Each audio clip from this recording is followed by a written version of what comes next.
மனதில் நின்ற காதலியே மனைவியாக வரும்போது சோகம் கூட சுகமாகும், வாழ்க்கை இன்பவரமாகும். உன் வாழ்வில் செல்வங்கள் எல்லாம் ஒன்றாக சேர்ந்திட வேண்டும்.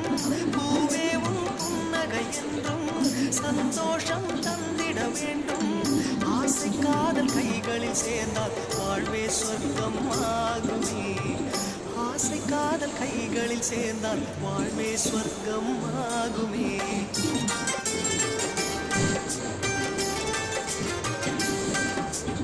ஆனந்தம் ஆனந்தம் பாடும் மனமாசையின் ஊஞ்சலில் ஆடும்.